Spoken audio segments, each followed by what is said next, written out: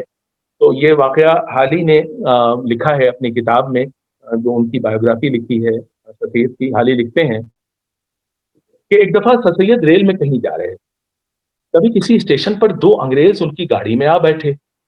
ایک ان میں پادری بھی تھے. جب پادری کو معلوم ہوا کہ وہ آج سید احمد خان کے ہم سفر ہیں تو وہ خوش ہوئے اور سر سید سے بولے ایک مدت سے آپ کی ملاقات کا اشتیاق تھا, میں آپ سے خدا کی بات کرنا چاہتا ہوں. سر سید نے کہا میں نہیں سمجھا کہ آپ کا اس بات سے کیا مقصد تھا. اب یہاں پہ میں سارے علی گڑھین سے مطلب کہنا چاہوں گا کہ اگر آپ کی ٹرین میں ایسے ہی آدمی سے ملاقات ہوتی تو کیا آپ کا جواب بالکل ایسا ہوتا کہ نہیں ہوتا. تو سر سید نے کہا میں نہیں سمجھا کہ آپ کا اس بات سے کیا مقصد تھا. پادری صاحب کہنے لگے کہ میں آپ سے خدا کی باتیں کرنا چاہتا. سر سید نے ہنس کر کہا خدا, میری تو کبھی ان سے ملاقات نہیں ہوئی, اس لیے میں تو ان کو نہیں جانتا. پادری حیرت میں آ گئے, کہنے لگے ہیں یہ تو غضب ہے, آپ خدا کو نہیں جانتے. سر سید کہنے لگے مجھے پر کیا موقوف ہے, جس سے کبھی کسی کی ملاقات نہ ہوئی ہو اس کو بھلا کوئی کیسے جان سکتا ہے. اچھا یہ بتائیے آپ کیا کالو خان تاگے بان کو جانتے ہیں جو تاگا چلاتے ہیں؟ اگر میں آپ سے کہوں کہ میں آپ سے کالو خان تاگے بان کی بات کرنا چاہتا ہوں تو پادری صاحب آپ کیا کہیں گے؟ پادری نے کہا نہیں, میں اس نام کے آدمی سے کبھی نہیں ملا. سر سید کہنے لگے یہی تو میں بھی عرض کر رہا ہوں, جس سے میں کبھی نہ ملا ہوں, نہ میں نے کبھی اس کو اپنے ہاں کھانے پر بلایا ہو, نہ مجھ کو اس کے ہاں کھانے پر جانے کا اتفاق ہوا ہو, اس کو میں کیوں کر جان سکتا ہوں؟ اور جب میں آپ کے اس خدا کو جانتا ہی نہیں تو پھر بات کیا کروں گا. تو سید کا جواب سن کر وہ پادری جو ہے بہت ہرٹ ہو گیا, خاموش ہو گیا. اس نے دوسرے مسافر سے انگریزی میں کہا, یہ سوچ کر کے انگریزی نہیں سمجھتے ہوں گے, اس نے کہا کہ میں تو کچھ اور سمجھتا تھا, یہ شخص تو سخت کافر نکلا. اور پھر پورے راستے وہ سر سید سے کچھ نہ بولا. تو خدا اور مذہب کو لے کر سر سید کا یہ رویہ شاید کچھ لوگوں کو ابھی بھی عجیب لگا ہو, لیکن ان کا یہی طریقہ بعد میں علی گڑھ کی پہچان بن گیا. یعنی میں جان بوجھ کر ایک طرز فکر اپنا سکتا ہوں, اور ضروری نہیں کہ آپ جو کہیں میں وہی سوچوں اور وہی کہوں. خود میں خود میں اپنی زندگی میں اپنی بیوی کے ساتھ اپنے بچوں کے ساتھ اس تطیت کے عمل کو دن میں 4 یا 5 بار جو ہے رہتا ہوں. اور میں سمجھتا ہوں کہ آپ سب بھی کچھ ایسی حرکتیں کر رہے ہوں گے. تو سر سید گئے نہیں ہیں، سر سید موجود ہیں. تو اسی طرح کا ایک اور واقعہ دلی کے مشنری کالج اور علی گڑھ کالج کے میچ کا تھا، جب دلی سے کالج کے 2 پروفیسر، اتفاق یہ ہے کہ یہ دونوں بھی پادری تھے، وہ میچ کھیلنے کے لیے اپنے طلباء کو ساتھ لے کر علی گڑھ آئے. سر سید نے سبھی کو ڈنر پر بلایا. ایک اور انگریز مسٹر بک بھی ان کے ساتھ تھے. کھانے کے بعد پادری صاحب سر سید سے مخاطب ہو کے بولے، بہت اچھی بات ہے کہ آپ کے کالج میں مذہبی تعلیم بھی ہوتی ہے، کیونکہ سچے مذہب سے اچھی انسان کے لیے کیا چیز ہو سکتی ہے. سر سید نے پادری صاحب کی بات سن کر کہا، دنیا میں سن لیجیے، دنیا میں مذہب سے زیادہ بہتر چیز نہیں ہے. سچ تو یہ ہے کہ تمام برائیوں اور جرائم کا مرکز اور مخزن کوئی دوسرا نہیں ہے. آپ تاریخ اٹھا کر دیکھ لیجیے کہ جس قدر ظلم اور بے رحمیاں اور قتل اور خونریزیاں دنیا میں مذہب نے کرائیں، وہ شیطان کے جرائم کا پاتنگ بھی نہیں. ٹرین والے پادری کی طرح ان پادری کو بھی سانپ سونگھ گیا. وہاں سے جانے کے بعد پادری صاحب نے مسٹر بک سے کہا، میں نے اس انسان کے بارے میں کیا کیا نہیں سنا تھا، مگر اب معلوم ہوا کہ جو سنا تھا وہ کتنا غلط تھا. مولانا حالی سر سید کے دیرینہ رفیق تھے، دست راست تھے. اپنے اس شعر کے ذریعے سر سید کو خراج عقیدت پیش کرتے ہوئے کہتے ہیں، تیرے احسان رہ رہ کر صدا یاد آئیں گے ان کو، کریں گے ذکر مجلس میں اور دہرائیں گے ان کو. جیسے کہ آج ہم ان کا ذکر کر رہے ہیں اور اسے دہرا رہے ہیں. اکبر الہ آبادی نے زندگی بھر، صرف اکبر الہ آبادی نہیں، لکھنؤ سے ایک پورا ہیومر رائٹرز کا نکلتا تھا، اودھ پنچ، اور کم سے کم 100-200 رائٹرز جو تھے وہ سر سید کی مخالفت کی وجہ سے پڑھے جاتے. ان کے جو مضامین ہیں ان کو پیمنٹ بھی ملتے تھے، رسالے چھپتے تھے، اخبار چھپتے تھے. تو سر سید کی جو دشمنی ہے اس کی اپنی ایک اکنامی تھی.